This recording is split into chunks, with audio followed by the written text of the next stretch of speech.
maybe we could start with a little review and they won't miss too much of what we're going to do tonight. If you remember the first week, we talked a bit about how the New Testament came together. And then we started to talk about the Gospels. And we talked a good bit about the Gospel of Mark. And then last week, we finished up talking about the Gospel of Mark and talked about Matthew and Luke. And we kind of rushed ourselves getting through those. And I'd like for us not to have to be in quite such a rush in this week and the next 2 weeks.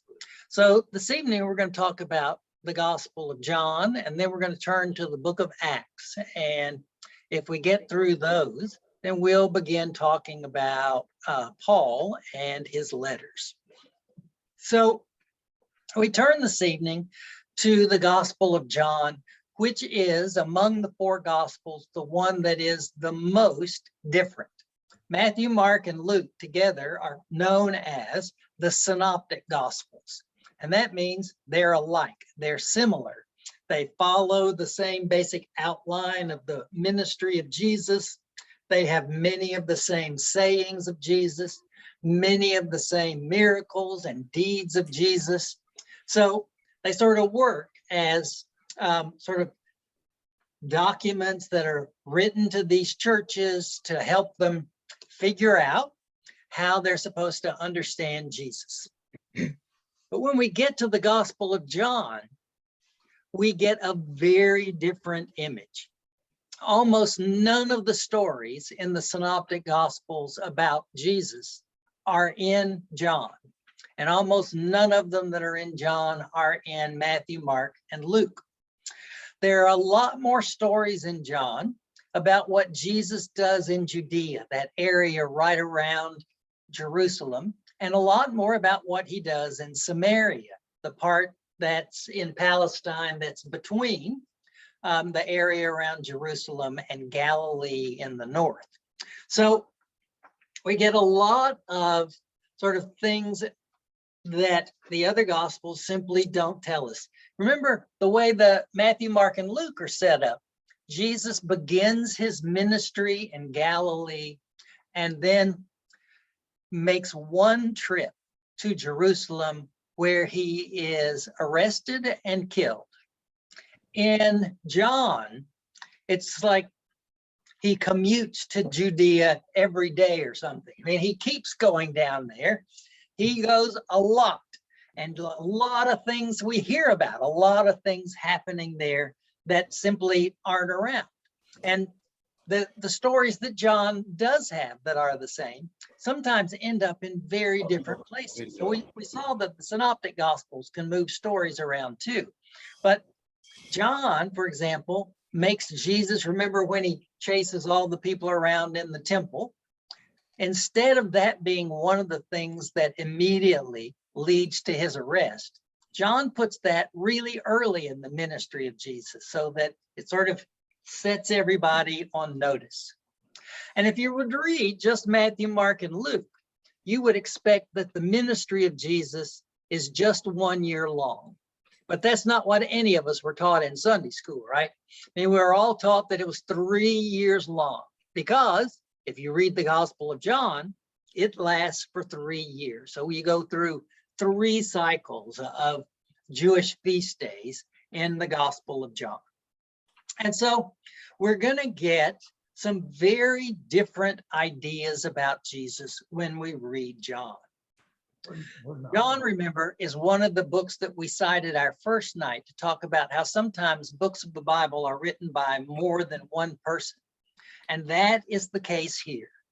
If we turn back to chapter 21, verse 24, there's been a reference to the beloved disciple. And it says that this is the disciple who wrote these things down, and we know that he's telling the truth. So we get the we who wrote down some, the disciple who wrote down some things, and then the we who have added some things to the text. Maybe have done a lot of things to the text. They might have done something beyond adding a postscript. And it seems like that's indeed the case.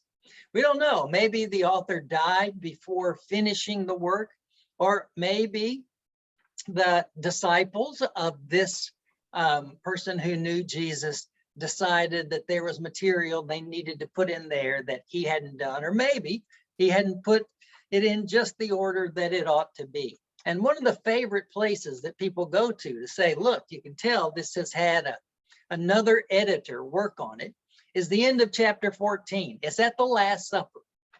And Jesus says to the disciples, let's get up and go. And nobody does. They all sit there through chapter 15, 16, and 17, while Jesus does the whole I am the vine and you are the branches thing. And then at the beginning of chapter 18, with no explanation, everybody gets up to leave. So it looks really clearly like somebody said, this is a great speech by Jesus that we have, and we need to stick it in somewhere. I think it ought to be in the Last Supper. So they put it right in there between let's go and them not going.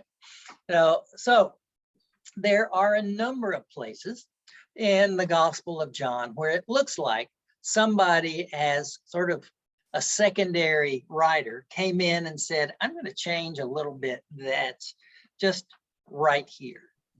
But there's still a very consistent theology, a very consistent image of who Jesus is in the text. So the people who worked on it together all understood Jesus in the same way, in the same distinctive way, if we compare it with the Synoptic Gospels. And there's no place in John that sort of requires us to think that there's any literary dependence of John on Matthew, Mark, or Luke. Remember, we said that Mark is probably the first gospel written, and then Matthew and Luke each had a copy of Mark and added things to that to make the gospel that they produced. It doesn't seem that you can trace anything that clearly to John. But at the present, at least, lots of gospel scholars think that John had read Mark. He just doesn't follow his outline the way that the other two gospels do. In addition, it seems that this writer, whether it was in the first edition or later, had some distinctive sources. Remember, we said that Matthew and Luke used a group of sayings about Jesus that seemed to have been written down. And so they both drew on that collection of sayings of Jesus. Well, the authors of John have some other collections of deeds and sayings of Jesus. For example, there's one where it seems to number the miracles and call them signs. So when Jesus changes water into wine at the wedding feast, the Gospel of John says, and this was the first sign that he did, proving that, he is who he says he is. But then Jesus can do some other miracles. They don't get counted. But then later on we hear, and this was the second sign that Jesus did. We go, wait, what about all that stuff in between?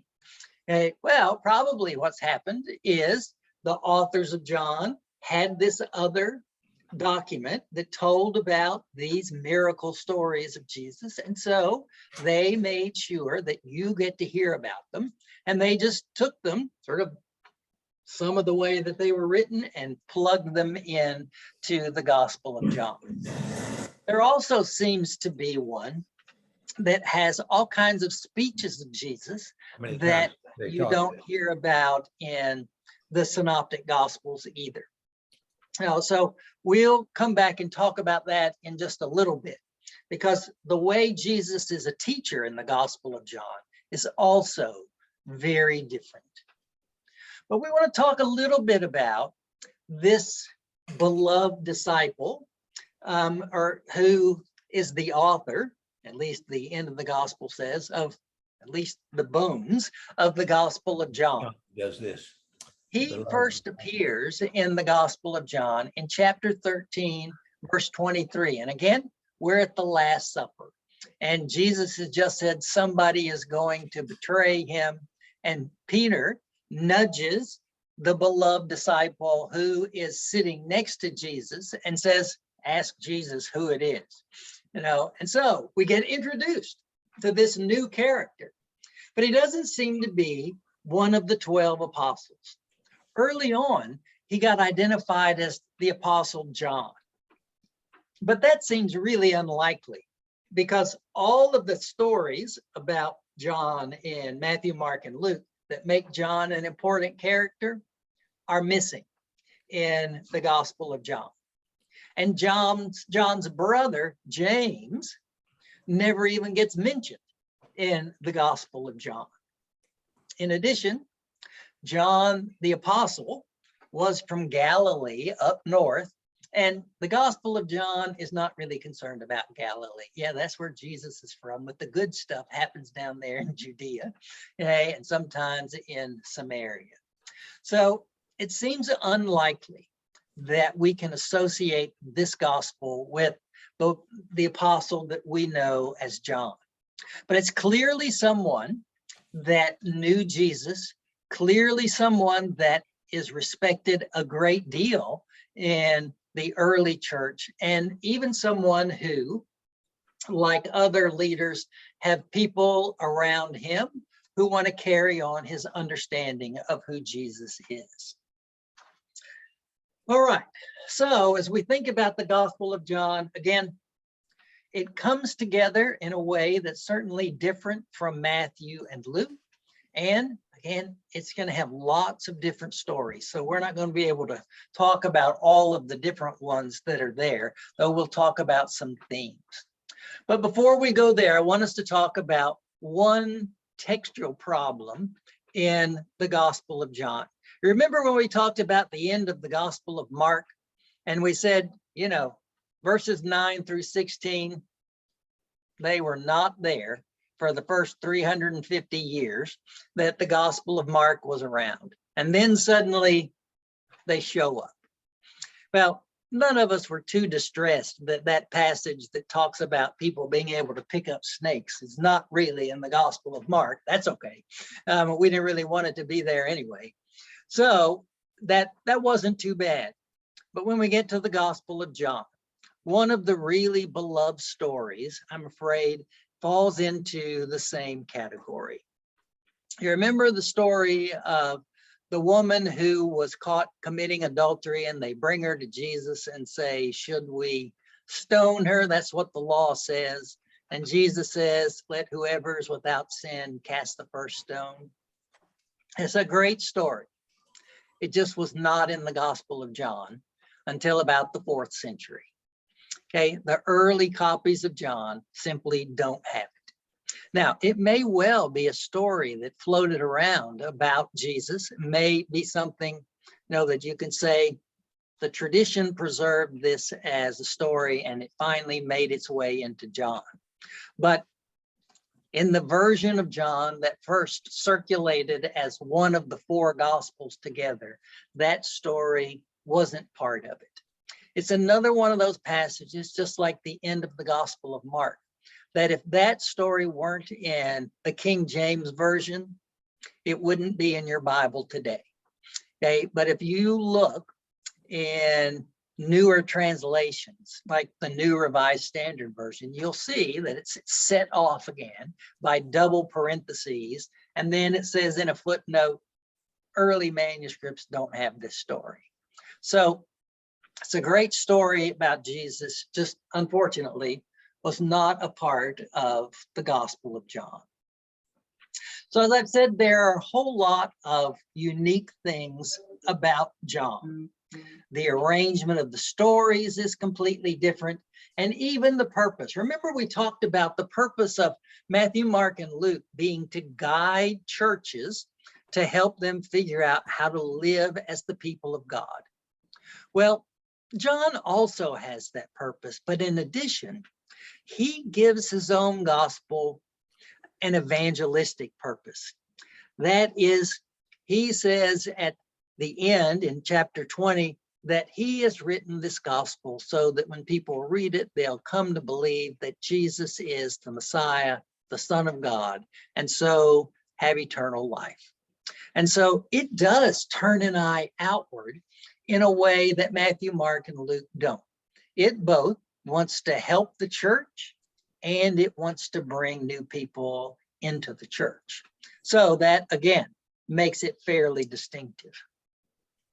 The crucifixion of Jesus is, of course, in the Gospel of John, but it is, again, very different. All the world it is. Yeah. It's different in the way that the crucifixion is experienced by Jesus even. If you remember, when Jesus is on the cross in the Synoptic Gospels, he says, my God, why have you forsaken me? That the way John presents the crucifixion, that could not be part of what Jesus experienced. In John, the crucifixion is actually the glorification of Jesus, not a place where somebody else takes control. All throughout, Jesus keeps telling everybody that he's really in control. So Pilate says to him, are you a king? And he says, well, my kingdom is not of this world. And then he tells Pilate that, you know, you really don't have any power over me except what you've been given.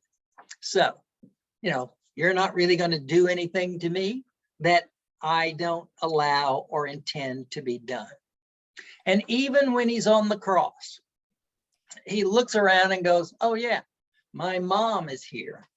And then says to the beloved disciple, take care of my mom. And then when it's over, rather than the cry of being left alone, he simply says, I'm done. Okay, it is finished. And that's it. So throughout, he stays in charge, even at that point where it seems least likely to think of Jesus being able to be in charge of what is happening to him. But it's part of the way that John envisions the power of Jesus and the identity of Jesus. So we've gotten to see some of these distinctive things. Why don't I stop for a minute and see if there are questions or thoughts before we go on?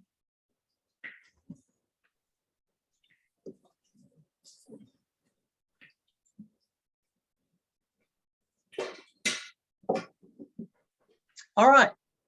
Well, the next thing that we can look to about John that's distinctive is that he has a nice prologue in which he proclaims the pre-existence of Christ.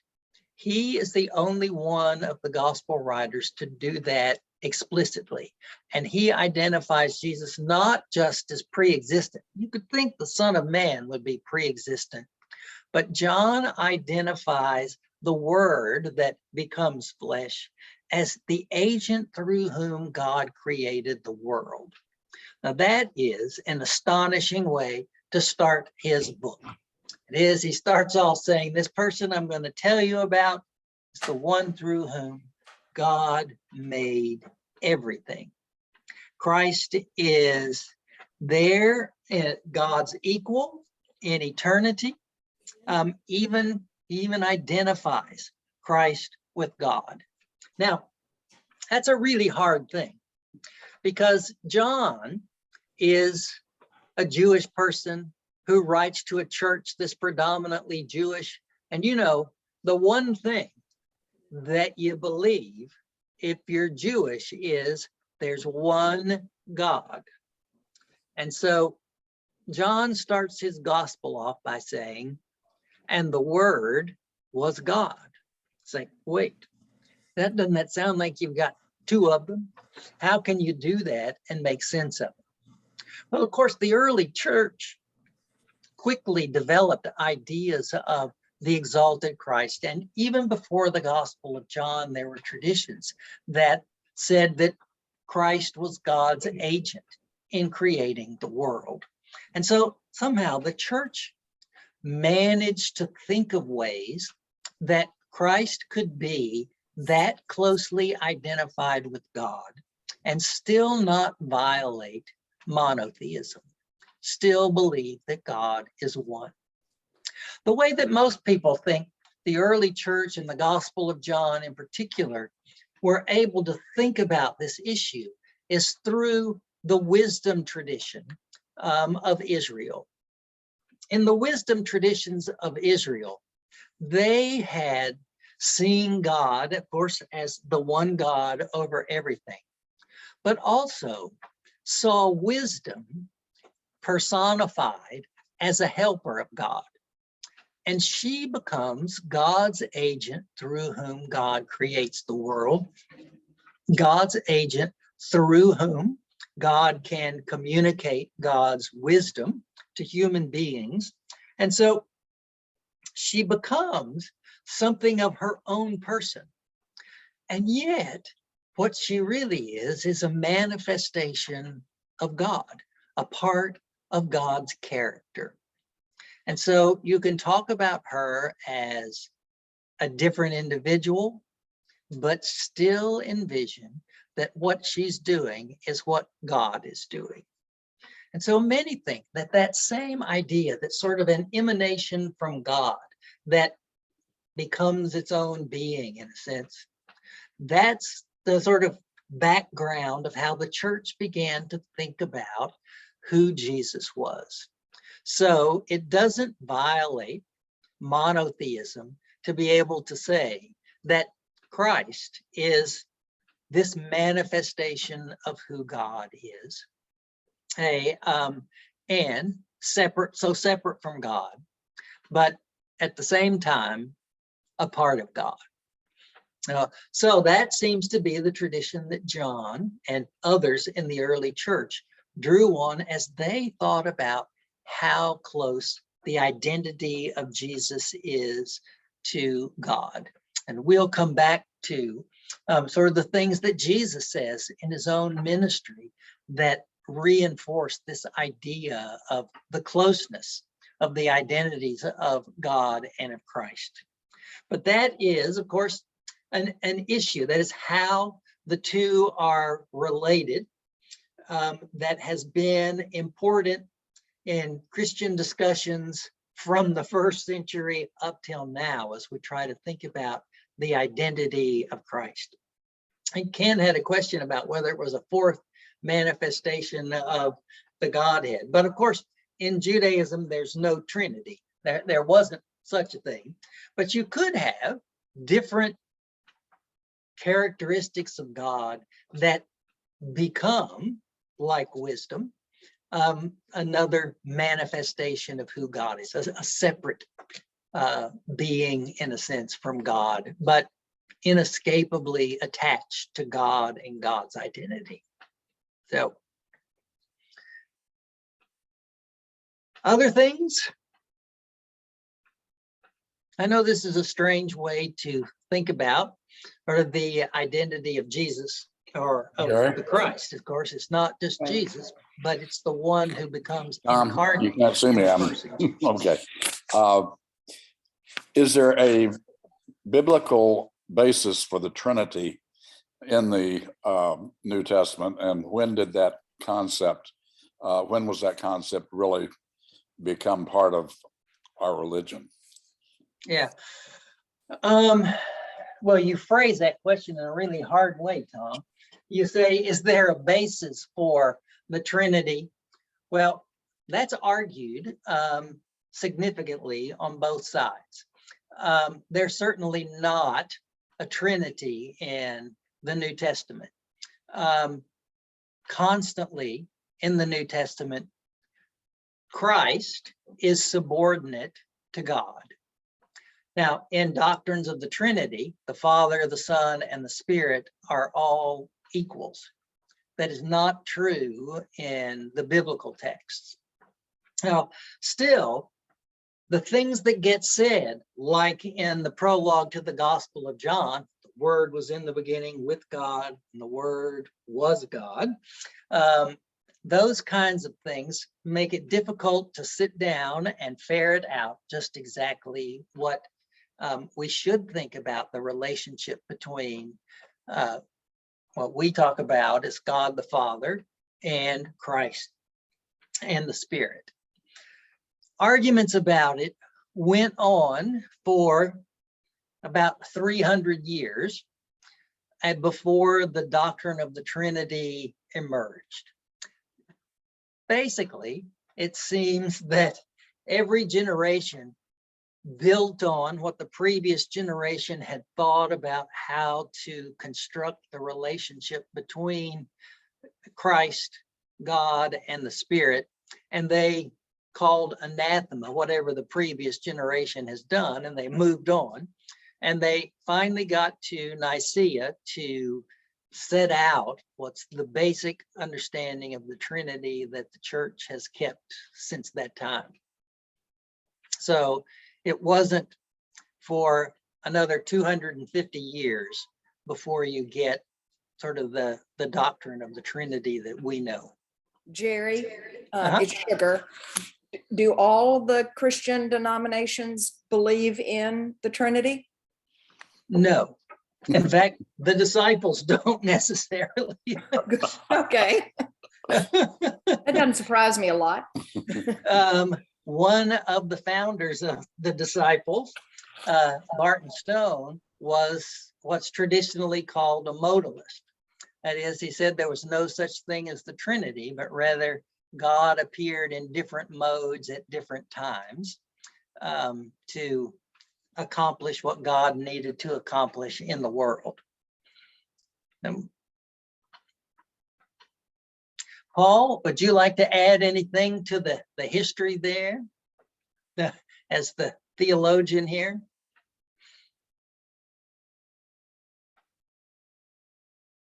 I think I'd rather subtract, Jerry. You characterized it well. The arguments about the Trinity really emerge from two issues which you've identified. The first is, of course, what's the relationship of Jesus to God? And the church has to wrestle with that question. It's still wrestling with that question, obviously. But in terms of formula, Nicaea in 325 and Chalcedon in 451 are the benchmark ecumenical councils. And the second issue has to do then with what you indicated. What's the relationship of this Jesus movement to Judaism with respect to monotheism? And so Chalcedon is arguing, as you indicated, that there are three persons of the Trinity, and they share the same essence. Homoousios is the Greek term. And then in 451, Christology has to do with the relationship. And so those two put together formulate what we know as kind of the, I would say, roadmap to the understanding of Jesus and God and the Jesus movement. So that's enough said for that. You take it away with John. You can sing a hymn of praise like the prologue. That's Theology, right.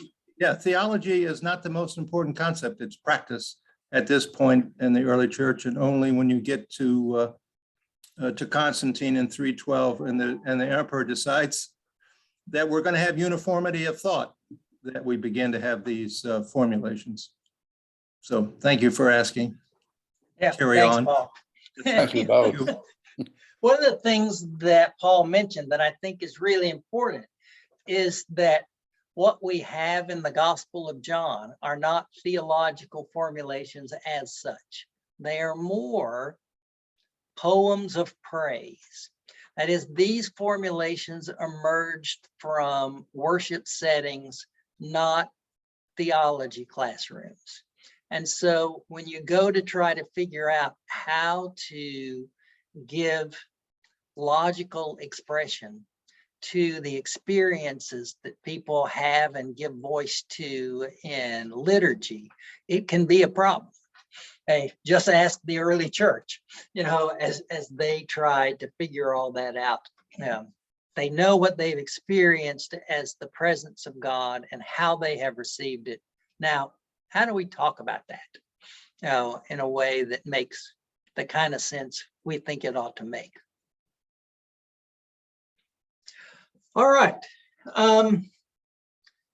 Let's switch to something a little more mundane in the Gospel of John. And that is the way that Jesus teaches. You know, we're used to thinking about Jesus being a guy who has great stories, tells parables, nice quips, you know, great stuff in the Sermon on the Mount, all kinds of nice, you know, concise ways of saying things. But that's not the case in the Jesus that we hear from in the Gospel of John. Instead of nice little quips, he's got this pattern that seems really distressing to the people he's talking to.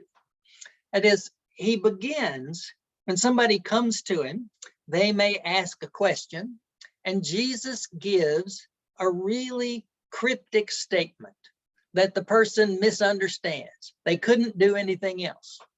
And when they misunderstand, then there's some ironical question from Jesus.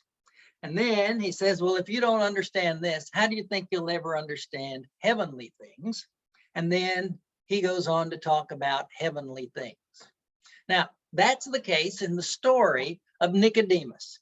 Think about the story about Nicodemus. Nicodemus comes at night, comes to Jesus and says, we know you are a great teacher who's come from God. And Jesus says, you have to be born again. But of course, remember, the word that Jesus uses for again is ambiguous. It can also mean from above. So Jesus says you must be born with this ambiguous word. And Nicodemus takes it the way that it makes sense. Who ever heard of being born from above anyway? So you must be born again. And Jesus, the guy says, you can't do that. I'm an old man. I can't enter my mother's womb again and be born. And Jesus says, how is it you can't understand what I'm saying? How can you be a teacher of Israel and not get what I'm saying? Okay.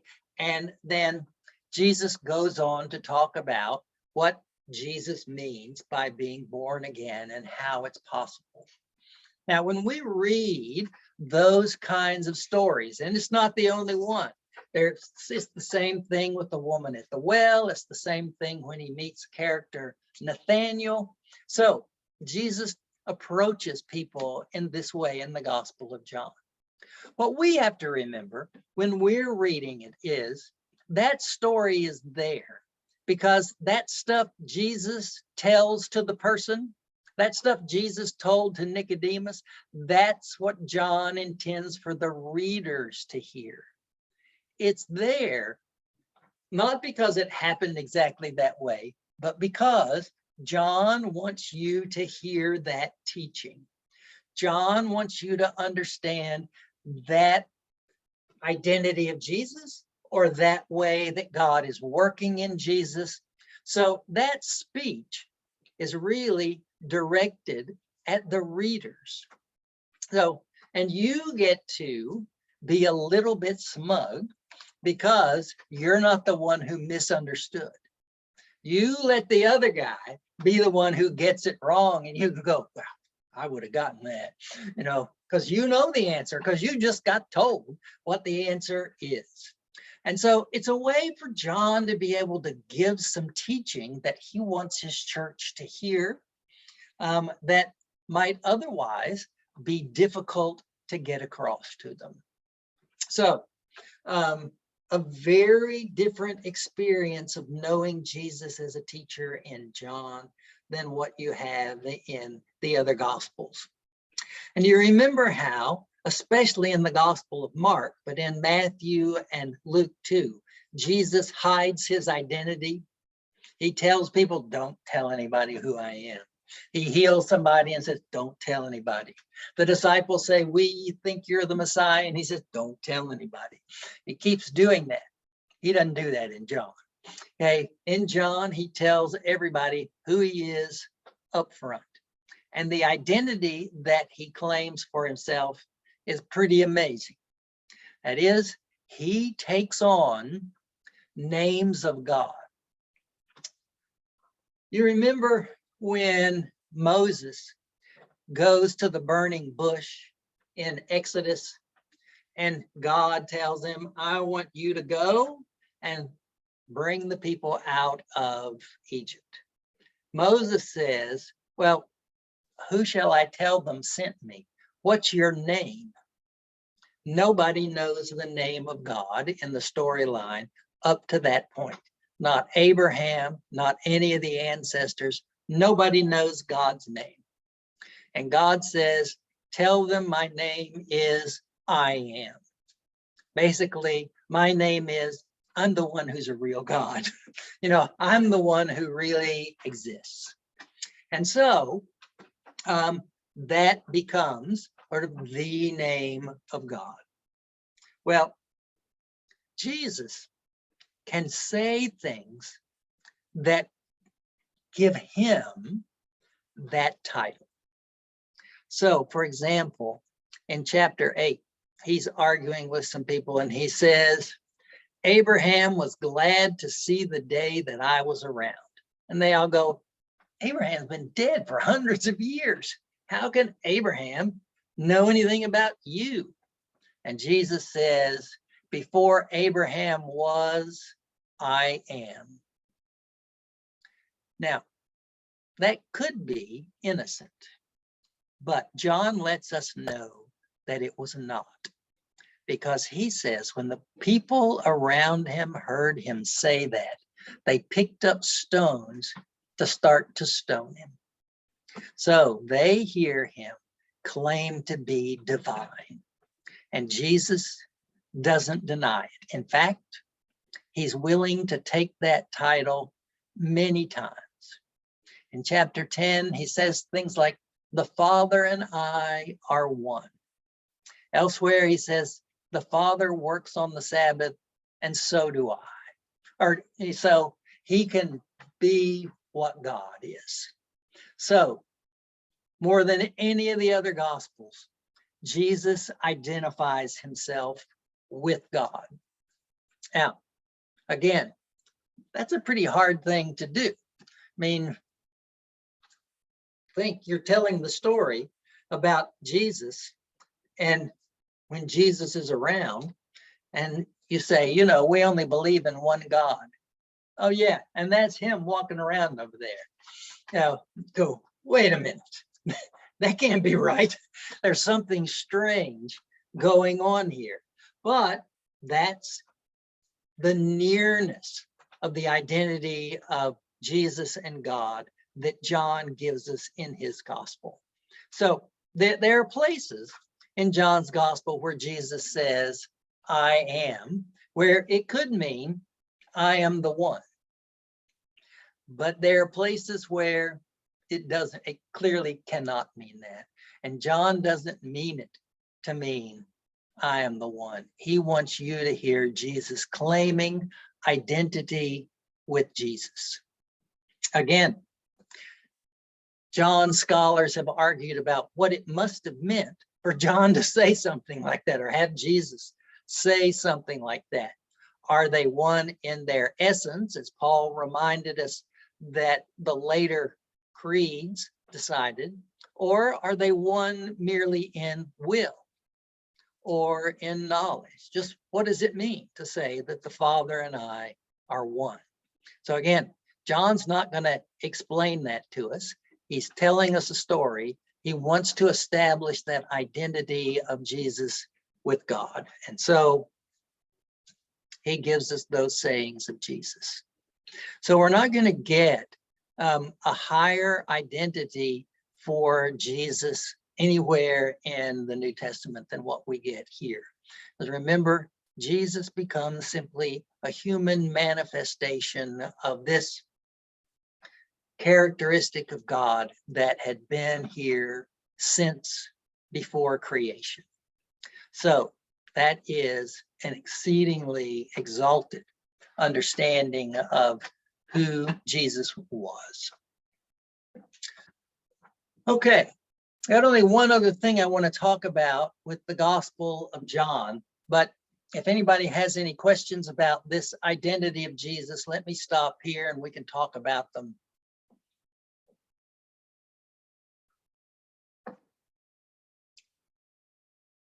All right. The last thing I want to talk about with the Gospel of John is a more difficult thing that has caused a lot of problems in the history of the church. Well, I don't know that it's more difficult than figuring out the Trinity, but it's a different kind of problem.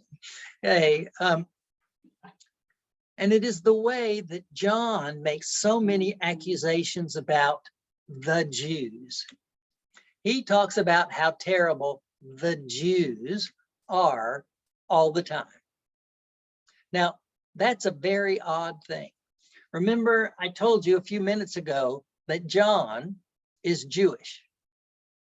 And most people in his church are Jewish. And yet he keeps saying nasty things about the Jews. So obviously, he doesn't mean all people who are Jewish, or he'd be saying it about himself. Okay? And he does not mean it about himself, because these are folks who don't believe in Jesus. Most folks think that when he uses that language, he uses it to refer to the religious leaders, especially in Jerusalem. He uses this broader term, but that's who he has in mind. Interestingly, the word that we translate as Jew is the word Judean. And some would say that we would be better off to translate this word, at least in the Gospel of John, as Judean, so that we would know that it's not an anti-Semitic statement, but rather this is sort of in-house fighting. Because it's a bad thing to be one of the Jews, but it's a good thing to be a descendant of Abraham. You think, wait, those are the same thing, you know? Yeah, well, they are the same thing. And yet, John has some group in mind that he wants to use this label for, and that he wants to use the label to condemn them. Hey, again, they seem to be the religious leaders in Jerusalem. The historical setting for John having this sort of problem with these folks who he calls the Jews is that people in the church have been facing lots of difficulties from their own people. That is, other Jews who do not believe in Jesus have been doing harmful things to Jews who are in the church. And so it has raised a lot of resentment from the people who are members of John's church and from John himself. For example, it seems that at least some of them have been put out of their synagogue, not allowed to attend their synagogues. And we see that in a story in John chapter 9. It's the story where Jesus heals a person who had been blind from birth.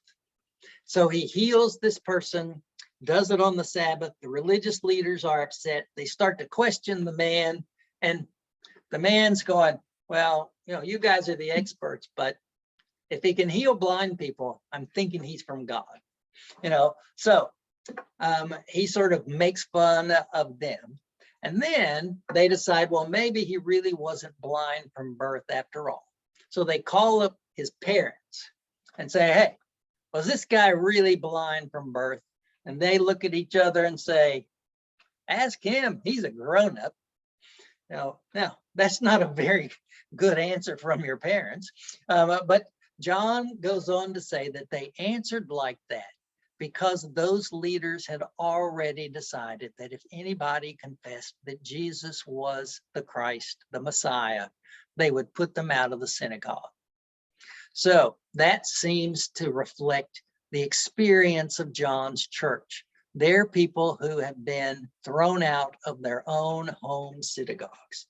And so they feel the pain of being thrown out of, or else it would be the church we grew up in. You know, you're no longer allowed to attend here. You can't be one of us anymore. I mean, After all, John's church is saying these amazing things about who Jesus is. Those who don't believe in Jesus don't have a way to make that make any sense and have you stay someone who believes in just one God. And so they say, you can't be one of us. And that would have family ramifications. It would have financial ramifications. It would have all kinds of bad effects on your life if that's the way that you were treated. And so John seems to be responding to that kind of situation when he talks about the Jews. Because remember again, it can't be all Jews everywhere. It has to be directed toward this single group that has the power to do these harmful things to the people in his church. And I make this point because the Gospel of John has been used in the history of the church to promote all kinds of anti-Semitism. And so when we hear what John has to say, we have to remember that, again, this is sort of inter-ethnic fighting. And we all can remember that it's one thing to call your brother or sister a name. It's another thing when somebody outside the family calls them that name, and it's the same kind of thing going on here in John's church and John's gospel, I think. So we have to be careful that we don't perpetuate anti-Semitism by taking this to be a broad statement about all Jews. All right, let me stop there and see if there are any thoughts or comments or questions about John.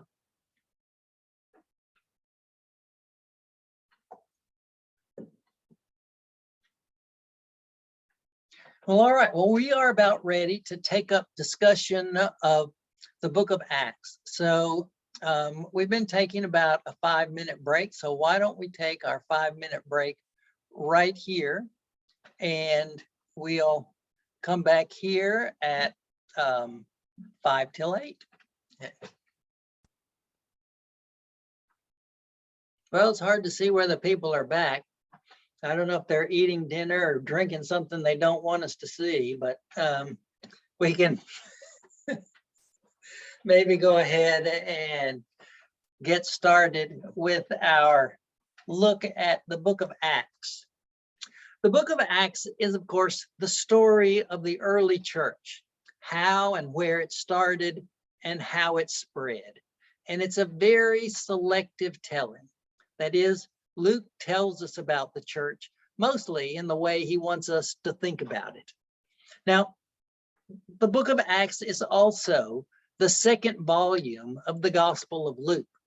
In the Gospel of Luke, Luke sets out, he says what Jesus says and does. And now in the book of Acts, he's going to set out what that ministry continues to be through the life of the early church. And he makes that connection himself at the beginning of the book of Acts, where you have a prologue, just like you had at the beginning of the book of Luke. And so as Luke sits down to tell us about the church, he's going to make a lot of connections to the kinds of points that he made in the Gospel of Luke.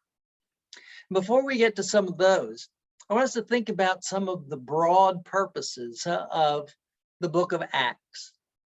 It had a couple of ways that it wanted to defend the church.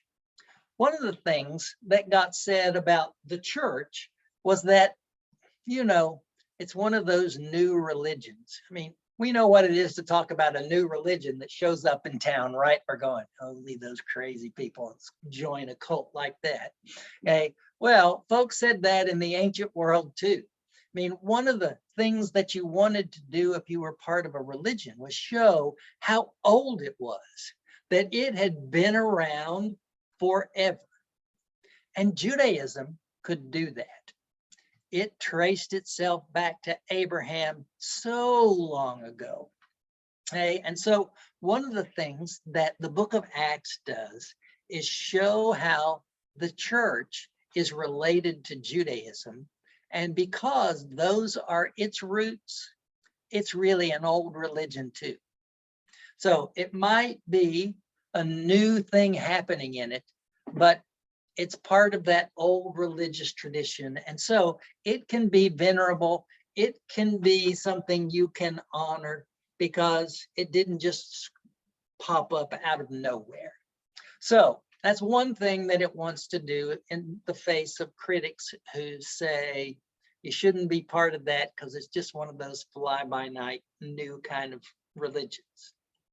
But the second thing that Luke sees a need to do is to defend the church against the charge that it is a threat to the Roman Empire. Now, in some ways, that seems like a really foolish thing to need to do, right? You got a bunch of little churches in, now by the time the book of Acts is written, in a whole lot of cities of the empire, but for the most part, not populated by powerful people. Okay, so how are they a threat? Well, they're a threat in the sense that when you join the church, you stop worshiping the traditional gods. And so that was seen as a really bad thing for the region, because you would have regional gods. And if you stopped worshiping those, then they would no longer bless the city or the region in the way they had before. So if there become many of these church members and the cult of these gods gets ignored, then it's going to be bad for the city, and that will be bad for the empire. But in addition, they also said things that sounded very dangerous. They said things like, Jesus is the ruler of the cosmos. Jesus is bringing a new kingdom. So if you have people going around going, we're starting a new government, by the way, then it's going to get people's attention. A number of the same titles were given to Jesus that the emperor had already claimed. The emperor had already claimed to be Lord. The emperor had already claimed to be the savior of the world. The emperor had already been declared as the one who was bringing peace, the Prince of Peace. All of those kinds of titles are applied to Jesus. And so in the ears of some, it sounds like Jesus is a political threat. And so Luke wants to show that really we're not interested in taking over the government. And so one of the things that he does is have somebody like Paul be a Roman citizen. Or whenever a church member goes on trial, you know they're found guilty a lot of times, but never by a Roman judge, only by folks who are not Roman. So he can have sort of the church be this amazing entity that says these seemingly dangerous things, but when your own judges get them, they find them not guilty. So he sets out sort of a way for church members to be able to say, listen, we're not actually an active threat to the empire. Now, if you read the book of Revelation, John understands that the church is a real threat to the empire. He sees that in the end, God brings down the empire in order to establish justice. So there were clearly connections between God making the world what it's supposed to be and getting rid of the Romans. But Luke wants to play those down so that his churches can sort of survive in the urban environments where he knows that they exist. But beyond those kind of outsider political things that he wants to accomplish, he also has some internal theological or religious beliefs that he wants to make sure he gets across in his telling of the story. One is that he wants you to see church history as the story of the way that God has been active in the world. Church history doesn't just develop because that's the way things happen. Church history goes forward the way it does because God has been active in making sure that this is the way things happen in our movement. So he doesn't want to tell you just what happened. Like the Gospels, he wants to give you the right interpretation of that story that you have heard. He wants you to get the right reason why the church made the decisions that it made about certain things. Okay, so he wants you to be clear that God is directing what the church has been doing. And if you've seen the church change over the 70 years that it's been around by the time this book is written, it means that's how God wanted it to be. So he tells you the story of sort of God making sure that things happen the way God wants them to happen, at least in these early parts. At the same time, he also knows that there are some teachings out there that he considers dangerous and teachings that he considers that need to be defeated. And perhaps the major one is the belief that all people in the church have to convert fully to Judaism and keep the law of Moses the way that Jews keep the law of Moses. Now, those who are in my Sunday school class know we've been looking at Galatians and have seen Paul have to argue about this issue. Luke still sees it as an important one. And so he makes it clear that we had this fight, we had this argument, and it was decided that Gentiles keep right on being Gentiles. You do not have to convert fully to Judaism in order to be a church member or in order to be saved. Now, we'll talk more about how the church came to that decision and the way Luke tells about it. But Luke does, at the end of his story about how they dealt with it, he does what he does a lot of times. He'll say there was this big kerfuffle, and then they came to a resolution and everybody was happy. Like, well, maybe not everybody, and what we know is that the argument continued because we hear about it in the letters of Paul, the particular one here about how the church deals with the law. And you can expect that the same sort of thing went on with all those other kinds of things, that suddenly a decision was made and everybody rejoiced and went home happy. Nobody was a loser here. Okay, so Luke wants to show the church as a big, happy family. So that's the way God wants the church to work. So that surely is the way that we make sure it actually functions.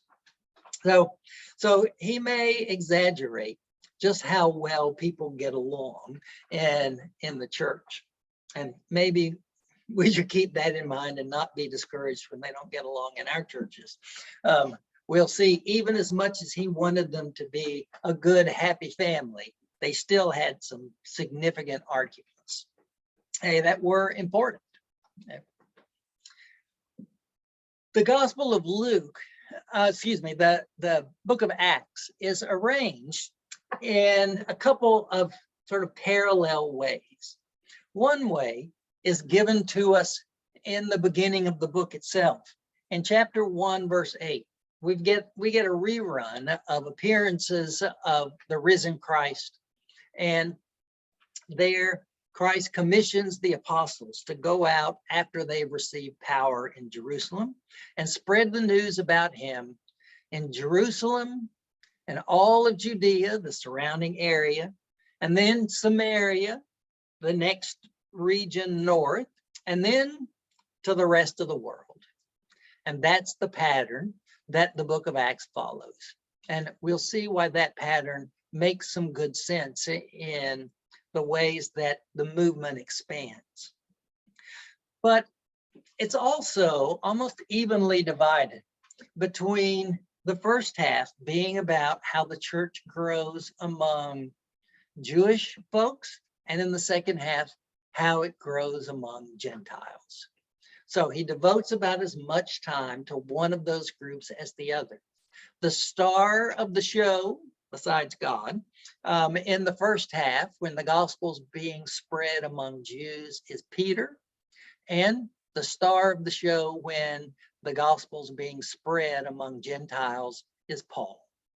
Okay, so you get this Jewish and Gentile half of Acts, and Peter and Paul halves of Acts as well.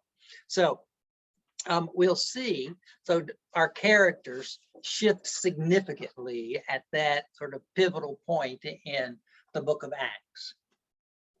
Well, after Acts tells us how the apostles got their number back up to 12, that is, they picked a 12th person to take Judas's place, then it tells us the story at the beginning of the church. And of course, that's the story of Pentecost. When Acts presents the church's beginning here, it is presented as an eschatological event, an end time event. This is not just some simple thing that God does, but what God does in beginning the church is say that the last days are here. And particularly, God's Spirit is given to everyone. And it said directly, Prophet Joel says, in the last days, God is going to send God's Spirit to everyone. And that is what's happening right here. So this is the time of God's new activity among God's people. This is the coming of the kingdom of God into the world. It's not as complete as they thought it was going to be, but it's the beginning of that act of God. And at the same time, it identifies Jesus as the one through whom this act of God is being done. It identifies Jesus as Lord and Christ. And it says entrance into this community that identifies Jesus in this way is through repentance and baptism. Peter preaches this fiery sermon on the day of Pentecost. And remember, Pentecost is a pilgrimage festival within Judaism. So it's not just regular residents of Jerusalem, but thousands of extra people are there to celebrate the feast. And so they are among those who hear this sermon of Peter. And that first day, Luke says, 3,000 people were baptized and become members of the church. That was one busy day of baptizing. And of course, then he says that they devoted themselves to the apostles' doctrine and to fellowship. So they followed what the apostles said they were supposed to believe, and they all came together. And Luke adds that the believers had all things in common. Now, that's Luke's ideal. Remember how we talked last week about one of the themes of Luke is about wealth being dangerous, and about how the gospel is really for those who have need, those who are vulnerable. The speech of Jesus says the prisoners and those who have physical problems, those are the kinds of people, the poor, that the gospel has come especially for. And so Luke has the church in its beginning, in its ideal days, live that out. The wealthy sell what they had. Now he says that everybody sold their possessions and they shared with the community. Now we find out later on that sort of the vision he has in mind is not that everybody sells everything, but rather that the wealthy divest themselves of the very things that make them money, give the money to the group, and then the group can share in sort of the blessings of God. And Luke says that when the church operated this way, more people were converted every day. This is the community as he sees it being what God wants it to be.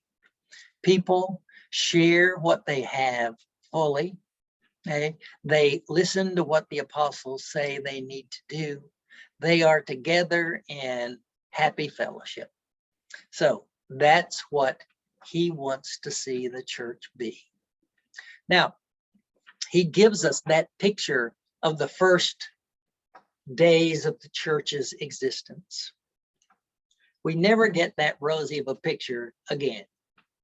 Okay, that is, no other churches have everybody sell their possessions and give them to the group. This is it.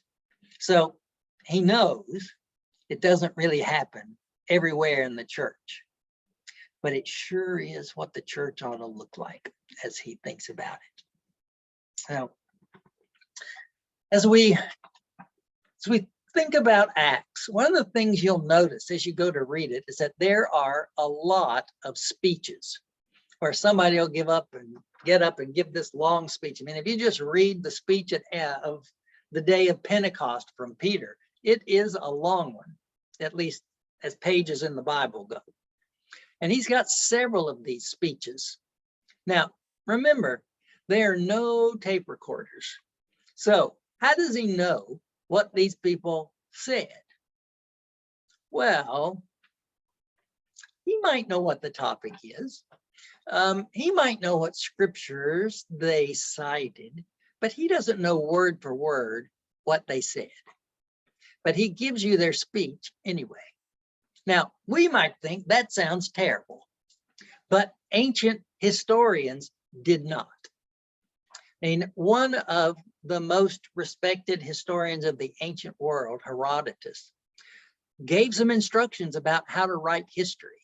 Now, people usually wrote history so that they show the kinds of characteristics that the people they're writing about have.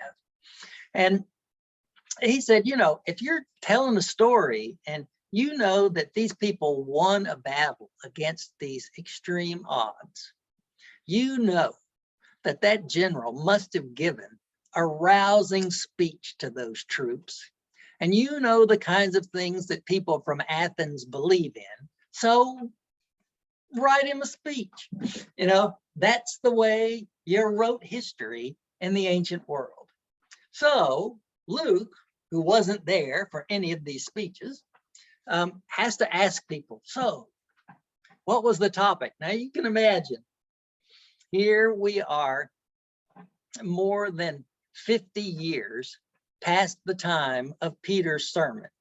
Now, if you can remember 5 lines from a sermon 2 weeks ago, that would be amazing. Okay, but we're 50 years out and somebody has memorized the entire speech. Okay, no, that's not the way it works. There might be somebody whose grandparent remembered what the topic was or what the scripture was or something, and Luke could build on that. But what you get in all of the speeches is what Luke thinks a person ought to say at this moment. You get his theological vision for the church or salvation or whatever the topic is. And so, again, we may think that sounds terrible, but it simply is the way that folks who told stories like this tell them. Now, so we can rely on Luke to have done his due diligence in finding out as much about this speech as possible, just like he said he did when he wrote his gospel. Okay? But in the end, he had to fill in the blanks. He had to say, these are the kinds of things that had to have been said. Okay? And you can tell that that's the way he operates too, because when we switch speakers, sort of the viewpoint doesn't change. It's always Luke whose viewpoint you're getting as you hear these speeches. So they're an important image for us of the kinds of beliefs that Luke understands to be what the church has and what it ought to have. All right. Are there thoughts or questions about that before we go on?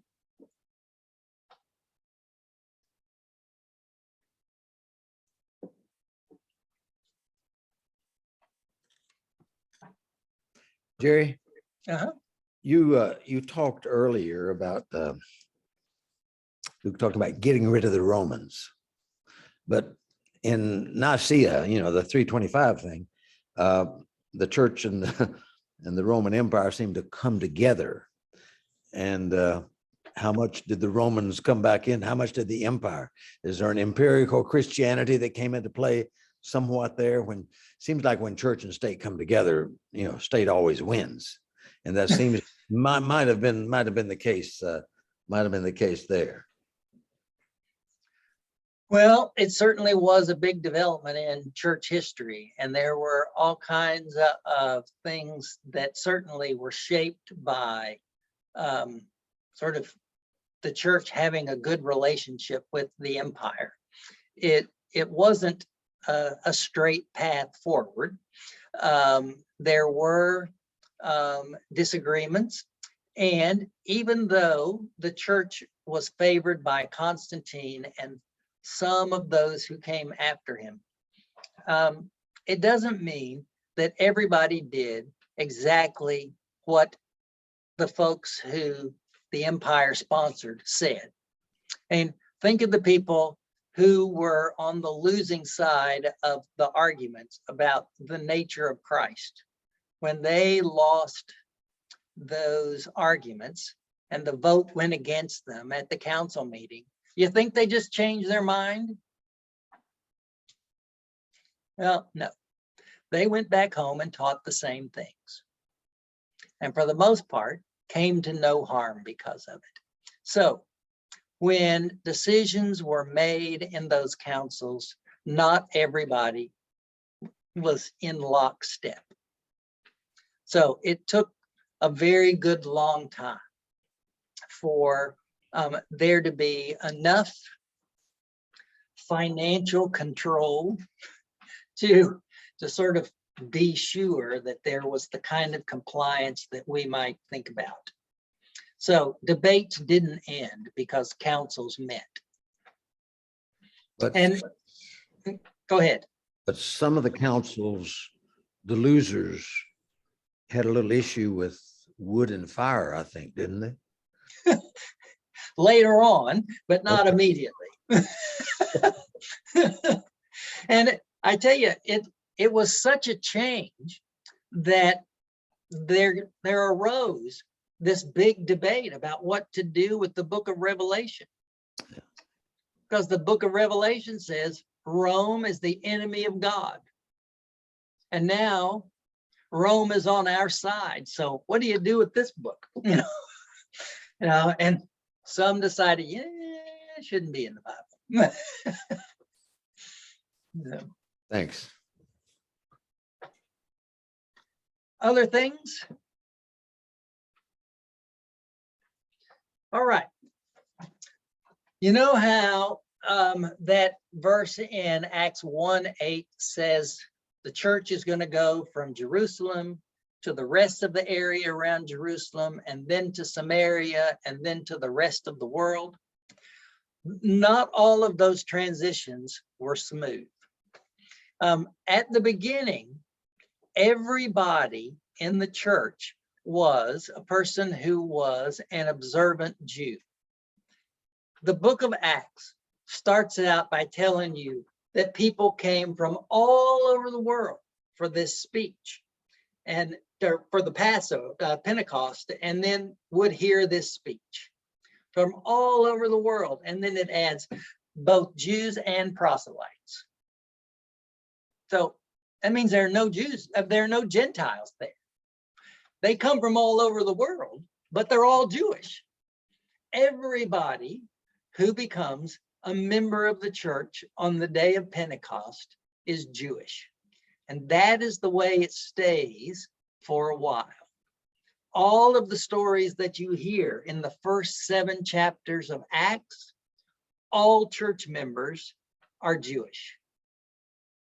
And then in chapter 8, somebody happens to be in Samaria, the area just to the north, and preaches to those people.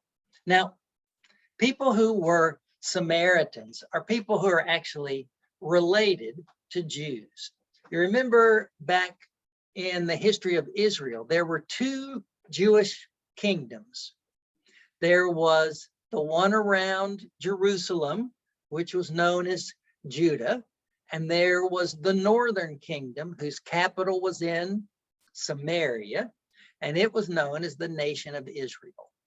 In the 8th century, the nation of Israel is taken, destroyed, the people, lots of them, exiled, the ones who were educated and valuable, and that kingdom never existed again. So the only Jewish kingdom that remained was the small one around Jerusalem. And when the people got exiled from the northern kingdom, again, it didn't mean they made everybody who lived there leave. The exile was only really people who were valuable to those who conquered them. So if you need a person who is a scribe or a physician, or if you were a political leader, you had to go live someplace else. But if you were your basic peasant farmer, they got plenty of those everywhere, so it's not like they're going, if we could just get a couple thousand more, peasant farmers, things would be great. So if you were among the average person, you likely were not exiled, but neither did you have your nation anymore.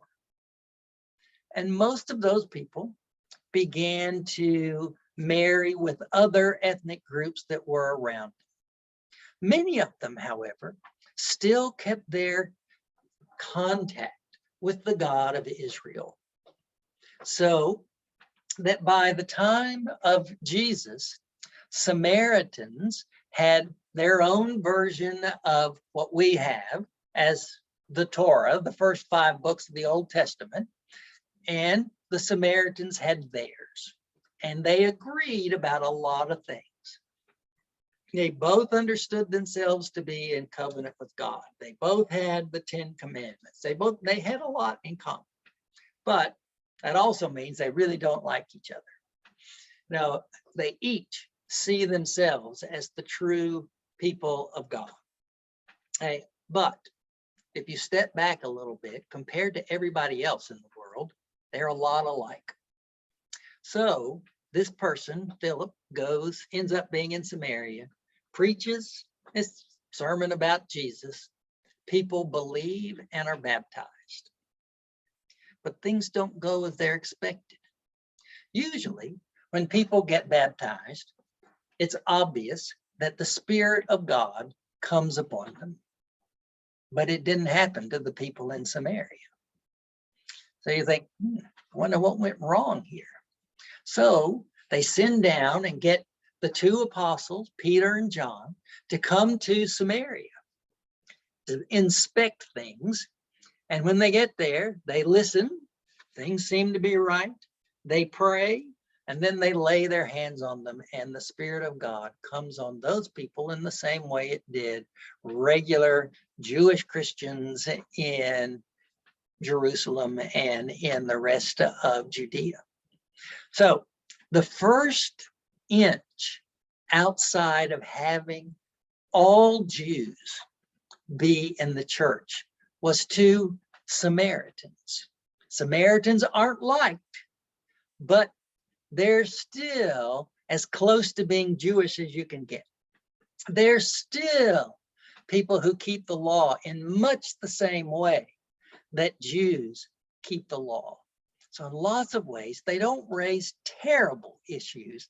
You can kind of see how they could be okay to be one of us, and so they get in. Okay, so again, that's the first step. So now we've gone Jerusalem, Judea, Samaria, and the next step is to go to the rest of the world. Now, when the first members of the church heard to the rest of the world, what they heard was to the Jews in the rest of the world. Hey, but as the book of Acts is going to make clear in what follows, that's not what Jesus had in mind with the saying. So we had better stop there for this evening, and we'll take up with the book of Acts where the gospel goes to Gentiles. All right. Is there anything that anybody would like to ask or comment before we leave?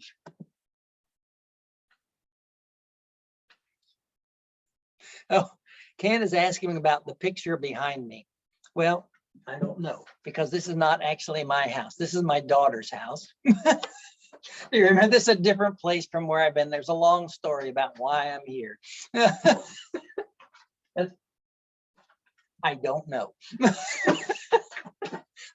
I can ask.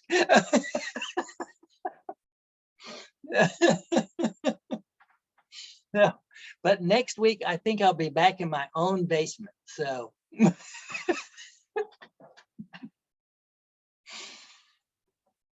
All right. Anything else that I don't know you could ask? All right. It was good to be with you all this evening. And we will see you all next week. Thank you, Jerry. You are welcome.